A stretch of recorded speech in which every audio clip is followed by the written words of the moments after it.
County Dispatch, what is your emergency? It's wearing my face. Dispatch received the 911 call at exactly 2:17 a.m. The caller never asked for help. He only whispered 4 words before the line went dead. "It's wearing my face." Deputy Ryan Mercer had answered hundreds of emergency calls during his 12 years with the county sheriff's office, but nothing about this one felt ordinary. Cell tower data placed the call deep inside Black Hollow National Forest, nearly 20 miles from the nearest road. Search and rescue had already refused to enter that section of the woods after sunset. Locals called it cursed. Ryan called it another long night. He and his partner, Deputy Elena Brooks, drove as far as the dirt trail allowed before continuing on foot. Their flashlights barely pierced the dense fog hanging between the pines. Every few minutes, the body cameras crackled with bursts of static. "Probably interference," Elena muttered. Ryan wasn't convinced. About half a mile into the forest, they found the abandoned pickup truck that had placed the 911 call. The driver's door stood open. The headlights were still on. Muddy footprints circled the vehicle before disappearing into the trees. There was no sign of the driver. Then Ryan heard it. A man screaming, "Help! Over here!" The voice echoed from somewhere ahead. The deputies sprinted toward it. After nearly a minute of running, they reached a small clearing. Empty. No footprints. No movement.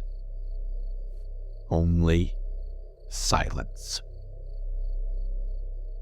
Ryan checked his GPS. They had somehow run in a complete circle. Their patrol vehicle's headlights glowed through the trees behind them. Neither officer spoke. The scream came again. This time, from the opposite direction. Elena frowned. "That's impossible." The forest answered with another cry. "Ryan, please." Ryan froze. The voice belonged to his younger brother. His brother had died in a car accident 6 years earlier. Elena grabbed his arm before he could move. "Don't." "What?" "I heard my mother's voice." Neither of them had spoken. The radio suddenly crackled. Dispatch broke through the static. "Unit 12, report your status." Ryan grabbed the microphone. "Dispatch, we've located the vehicle, but..." The transmission cut out. Then another voice answered through the speaker. His own. "We found it." Ryan slowly lowered the radio. "I never said that." The body camera timestamp began flickering wildly. 2:24, 2:41, 1:58, 3:03. Time itself seemed to stutter. The wind stopped. Even the insects had gone silent. Ahead, a figure stepped between the trees. A man wearing torn hunting clothes. His face was streaked with blood. He raised both hands. "Please, don't let it hear you." Don't let it hear you. Ryan approached cautiously. "Sir, are you injured?" The hunter looked over Ryan's shoulder with wide, terrified eyes. "No," he whispered. "You already did." The lights on both body cameras shut off. When they restarted 3 seconds later, the hunter was gone. No footsteps, no sound, just empty forest. Elena scanned the trees. Where did he? A branch snapped behind them. Ryan spun around. Something stood 20 yards away. At first glance, it looked human. Then it smiled. Its arms hung far too long. Its knees bent backward. Its fingers reached almost to the ground. Worst of all, its face was Ryan's. Every detail was perfect. The badge, the uniform, even the scar above his eyebrow. The creature smiled wider than any human could. Then it spoke. Elena. It sounded exactly like Ryan. Run. Elena instinctively looked toward him. Ryan was still standing beside her. She looked back. The second Ryan had vanished. The trees exploded with movement. Heavy footsteps circled them from every direction. Not one creature, several. Each one calling their names, sometimes as family, sometimes as dispatch, sometimes as each other.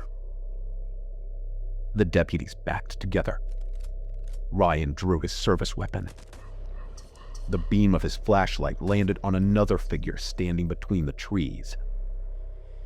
It looked exactly like Elena. She waved frantically. "Ryan, I'm over here!" He glanced beside him. The real Elena hadn't moved.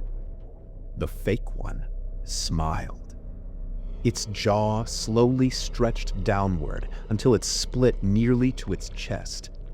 Rows of dark teeth glistened inside. Then it crawled sideways behind a tree without turning its body. The forest erupted with impossible laughter. Every radio channel activated simultaneously. Dozens of terrified voices pleaded for help. Children, adults, officers. Each call ended the same way. "They're copying us." The deputies ran. Branches tore at their uniforms as the voices followed. Sometimes close, sometimes distant. Always matching someone they knew. Ryan looked at his body camera screen while running. His live video showed 3 people sprinting through the woods. Ryan, Elena, and another officer running directly behind them. He turned. Nothing. The third figure remained on the screen, getting closer. A shrill scream echoed through the forest. Elena stumbled. Ryan reached down to pull her up. Something grabbed his wrist from beneath the leaves. A pale hand. Cold. Almost human. He fired. The grip vanished instantly. They reached an abandoned fire watchtower just before dawn. The door slammed shut behind them. Silence returned. For several minutes, neither officer moved. Then, footsteps climbed the wooden stairs outside. Slow, steady, one step at a time. A familiar voice called through the door. "County Sheriff." It was Sergeant Wallace, their supervisor. "We've been looking everywhere for you." Ryan moved toward the door. Elena didn't. She stared through a crack in the wooden wall. "What is it? What is it?" She slowly pointed outside. Standing on the stairs was Sergeant Wallace, perfect in every detail, except he had arrived on foot. The nearest road was miles away. Ryan looked lower. The figure's boots faced forward. Its footprints pointed backward. Another knock. "Open the door." The voice sounded impatient now. Ryan tightened his grip on the handle. Elena quietly whispered, "Don't." The knocking stopped. Complete silence. Then the voice laughed. Not Sergeant Wallace's laugh. Something deeper. Older. The floor beneath them shook. The entire tower groaned. Wood cracked. Without warning, every wall exploded inward. The creature burst through in a blur of impossible speed. Its human disguise peeled away like wet cloth. Beneath it stood a towering skeletal beast with gray skin stretched tightly over twisted bones.